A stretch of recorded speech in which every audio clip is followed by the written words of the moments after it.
Hello and welcome back, Pauper fans. This is Mathonical playing Rally Gond, and this is round 4. Our opening hand looks great. It's a little bit slow since we have only tapped lands, but multiple protection effects, infinite combo in hand, and a Prismatic Strands. This is great against almost every deck that we could face. Blue-black would be the exception. Our deck does not fare well against blue-black, so we've been pretty glad to not be up against that so far. But if you're wondering the bad matchup for Rally Gond, it is any kind of blue-black color combination. Doesn't even matter what cards they play. They're all good against us. We're playing against Stompy. This is a favorable matchup for us, although it is a little dicey at times, especially if they get a really fast start, and we have a fairly slow go at this one with lots of tapped lands. But we're going to get a protection effect down, and then we're going to look to get our Midnight Guard online next turn. But we also have the option of Standard Bearer if we want to protect ourselves against various effects. Since they played the Sledgewalker, or the Ledgewalker, and they were down to 12 life, I decided the best plan here is to cash in our Prismatic Strands, and then that way we're completely able to block or take no damage this round, and next time we're able to, with Midnight Guard on the battlefield, once again protect ourselves from any kind of attack.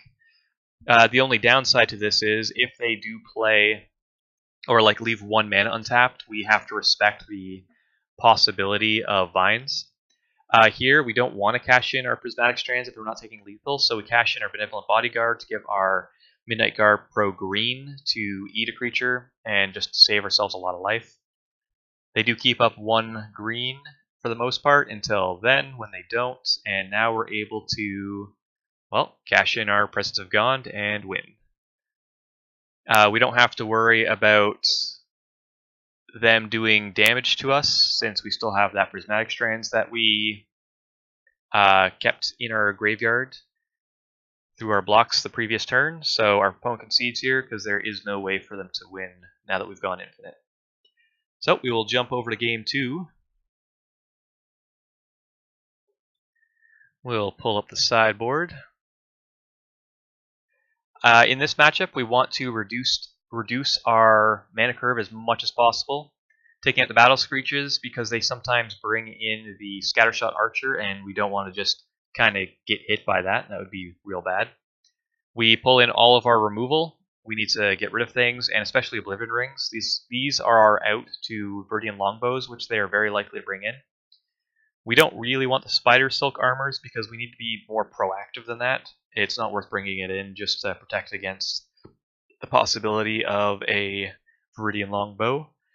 Take out 1 Rally of the Peasants. We do want some of this effect so we can block the the Pit Skulk when it gets a little pumped. This allows us to activate it and block it. So we take 1 out just because we're bringing in so many removal cards, and we take out 1 Gond. We don't need to go infinite to win this matchup, and quite often it's especially getting multiples in this matchup, it's no good. Sure, it can produce 1 extra token a turn, but quite often Stompy's fast enough to get around that. So with our sideboarding done, we will jump into it, look at our opening hand. Once again, it's a pretty great hand. Prismatic Strands is, in my opinion, the best card in this matchup. We have our infinite combo, we have Commune to find something. We don't have a reliable green source just yet, because we don't have a creature to go with the Survivor's Encampment, but this is a strong enough hand that I'm willing to keep it, and we just need to draw 1 land to really get this online. Any 1-drop creature makes this amazing, and there's a 1-drop creature. Gains life even better. Our opponent has a fairly explosive turn with the Burning Tree Emissary into a Nest Invader, but we're just kind of going with our plan of playing the land we drew, going for the Commune, trying to find an extra something value of the graveyard, but it gets a Standard Bearer. We're happy about that. This turn, even though we had the option of putting the Midnight Guard down and protecting it, I think we'll just pause for a quick sec because a lot's happened. These turns go very, very quick, and it's very important. So we don't play the Midnight Guard there because since he's already built up quite the force, we're down to 10, it's much better for us to cash in these Prismatic Strands. And so our main objective is to, when he attack there, get the Prismatic Strands down. Now we have the option of something to play, and we have a free Prismatic Strands activation. Since at some point we're planning on killing this Burning Tree Emissary through damage, probably through some kind of multi-block, we want to get the Standard Bearer down now. This will turn off any of his pump effects, his Rancor when it falls off, anything like that. I guess of note on the previous turn, when I Prismatic Strands, our opponent did make the mistake of using Epic Confrontation afterwards to try and kill one of our guys, but Prismatic Strands does protect us through the entire turn from any kind of green damage. So just as a note to anyone who plays Stompy, that's not going to work.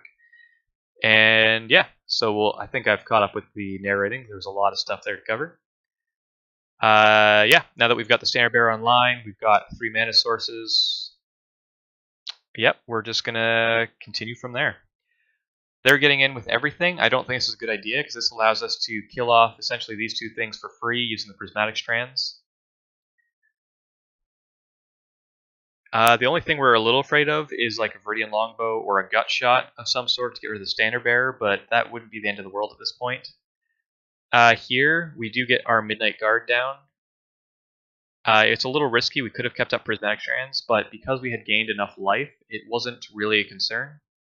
And our play does end up paying off. Even though they do have the Epic Confrontation to get rid of our Standard Bearer, they don't have enough mana to really capitalize and play many pump effects after the fact, which is why we went with this line. And then, since they have no mana left open, since they had to use all with the Epic Confrontation, we're able to get the Midnight or the Presence of Gone down, have our Infinite Combo to gain as much life as we want, so we don't have to worry about any kind of backswing shenanigans, and that wins us the game. Just one funny note in this one. My opponent made the funny remark of that my deck is a stupid noob deck.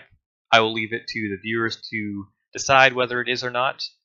Even though we do have infinite combos that just kind of win on the spot, I feel like this deck is rather difficult to navigate to find the optimal lines and to play around as many things as possible. But yeah, that was round 4. We've won that one. We'll be heading into round 5. I will see you there.